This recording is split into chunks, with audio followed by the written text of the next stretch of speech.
No update yet on the spicy manner of Kabam did a booboo make smelly, aka the revive farming situation. But it did lead to people making choices about how they're going to approach the game in the future, and also asking for Hercules to be nerfed. Summoner advancement rewards are being buffed. That's a good thing. The wish crystal isn't going to be a thing, it seems. That's kind of a bad thing, but do we really need it nowadays? We'll look into it. And Kabam are stricter on cheaters. And it's Friday, so of course it's got to be Deadpool. Good old Deadpool. Welcome back to another edition of DPTV. So, Bob, as I was asking before the break, where can a mutant get a deep tissue X massage in downtown Cincinnati? Don't live there, so ask someone in Cincinnati. Put in a comment. And would you say that's good for the average working class family? As if I care. Well, that's just rude, isn't it? Oh. Fascinating. Tell us more. Well, Kabam, they decided to remove revive farming. Yep. Fine words from a true national treasure. Thank you. See you next time on DPTV. Bye-bye. Any case, don't know what the lay of the land today looks like, but if there's any more kind of like important stories or things to cover, then of course follow the channel. Probably do some other types of videos as well. So yeah, hit the like button, subscribe, support the channel. Subscribing's free. Yeah. But in any case, let's get into the thick of it, and also what Kabam are going to do about cheaters in incursions and more. So as a lot of you know, we covered this a little while ago where there were people, ooh, terminology, there were people kind of going in with cheats and hacks in order to get themselves to the furthest room, therefore getting themselves the Legends badge on accounts that obviously are just created for that particular purpose, number one. Number two side of things is that people were taking people in and carrying them through rooms to get that Legends badge. So there's a twofold thing for that one. So what are Kabam doing about it? As many as you know, cheaters have taken advantage of a Danger Room Incursions event to access rewards they have not earned, including the Legends title. Today we're taking action against the most obvious of these cheaters. These are accounts that were so blatant in their cheating that they don't require a longer investigation. All of these accounts will be banned permanently, effective immediately. Good. We have gathered substantial data about every incursion run and are working on several different investigate avenues to identify further cheaters. We are close to being able to ban many more. We need to double check our data to ensure no innocent legends are caught in the net. We intend to ban all modders and players carried by modders. Ha ha ha ha! Some will be banned permanently, and those who are not will be stripped of their Legends titles and will have additional penalty applied to their account. Exact details still being worked out. Ooh! Yeah, I'm surprised the Kabam are going so heavy-handed on this one. Moving forward, players can expect us to come down harder on... that's disgusting. On a Friday... Disgusting. Come down harder. Dirty bastards. On cheaters across the contest, including permanent bans for first offences where appropriate. And I hope this goes into Battlegrounds. This type of like narrative, just to kind of like... You know, but the thing is, it needs to be a lot sooner than that. It needs to be like as soon as it looks like, say, in the first round, that player is noticeably cheating and the fundamentals are picked up by some sort of bot type thing.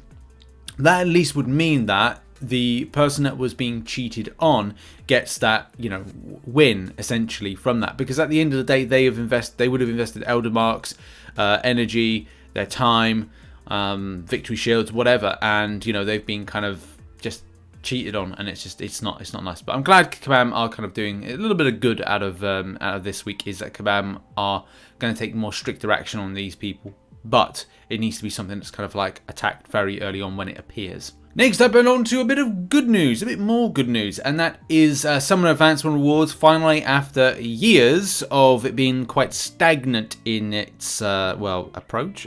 Stagnant is probably the correct word for it. It is now looking like it's being buffed. If you go into game at the moment, you go into your rewards section, you'll see a lot of things scaling up, to some better things when it comes to energy refills. There's 3 energy refills on offer, 1,006 shards. Some ISO that's more kind of tailored to where players are at, especially with what you can get. And if you're able to get 1.5 mil, then you'll be able to get that stuff. A little bit better on the gold, and I don't know if there's change in those revives, those Alliance team revives. I think they have. Rank rewards as well have changed in order to be a bit more, you know, beneficial. Another percentiles work with what you pick up is... It actually looks quite bad. I thought, I thought that would be a little bit better in certain areas. But look, it is, sorry, that's a bit rude. It is a bit better, but I kind of thought to myself, well, if our alliance are able to get top 1% to 5%, I mean, look, 10,000 5-star shards and 1,000 6-star shards is not exactly going to, like, cut the mustard. Even, like, going up to the, if our alliance gets, like, the 1,000, up to 1,000, it's like, well, we're still very much behind the current meta. But I will concede the point that it is indeed better than how it was. A little bit more on the following, which is this from Kabam Jax. Hey Summoners, an update straight from the game team. The Summoner Advancement rewards were updated to make them relevant again, but deliberately held back. From being something Alliance focused too much on. We definitely didn't want to go back to the days where Alliances were forcing minimums for event or putting a lot of time into coordinating openings. I don't know, I kind of think that was kind of cool about the game. Not to say it wasn't ridiculously stressful, but at the same time you can plan a push week.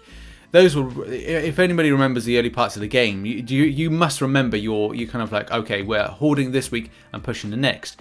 The rhetoric that Kabam wants to push is that hoarding be bad in MCOC. Like hoarding units in order to spend them on revives and health potions. Like hoarding units in order to do certain pieces of content and get offers.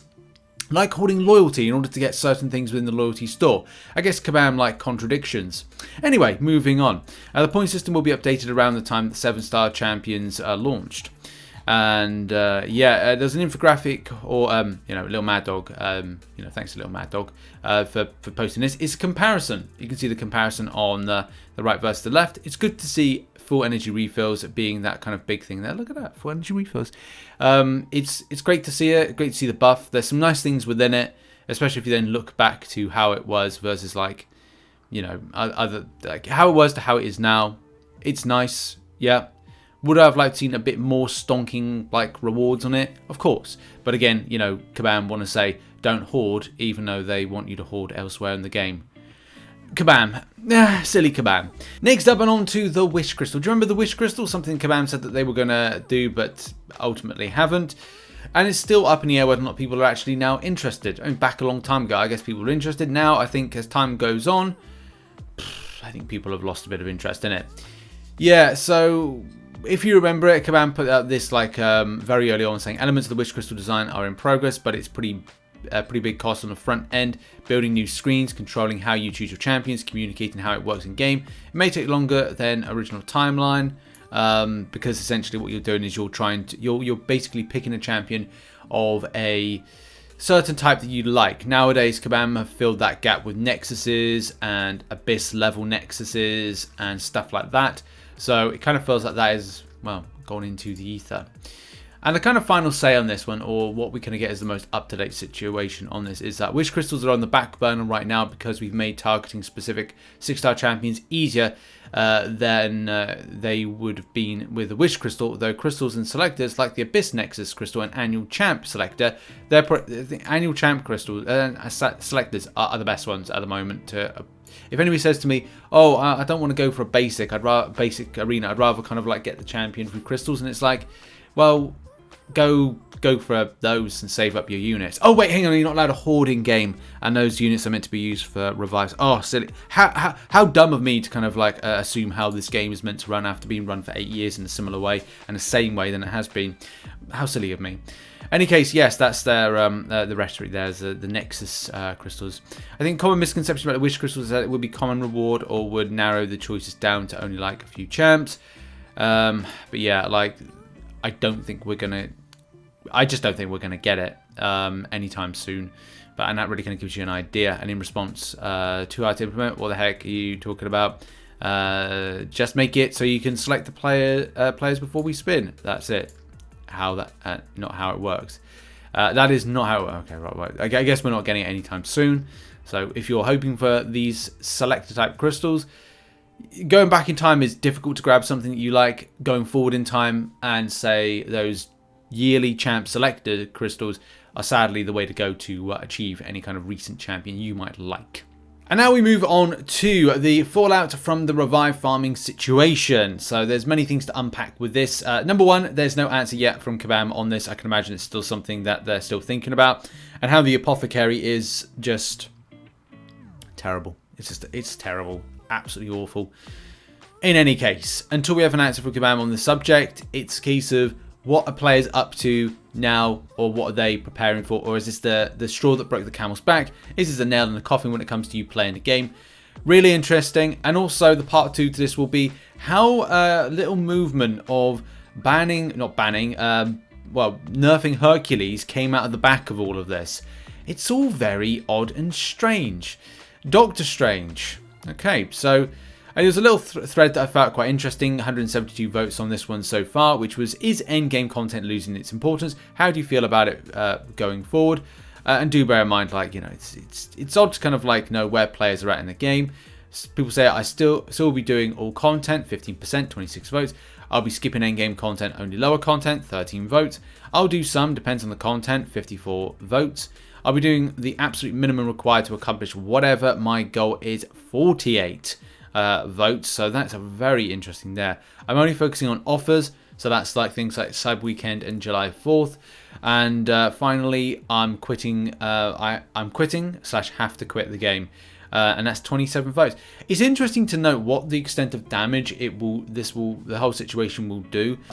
The weird thing that came out of all this is a load of threads and memes about nerfing Hercules. Not yes as in I'd like that to happen, like, oh, okay, that's something we've got to talk about. So thread number 1, asking for nerfs 5 years ago, is a death wish. It still is. I have Hercules, I use him. He's broken and makes the game less fun. And the devs have a hard time making content. He brings down the value of every other champion in the game.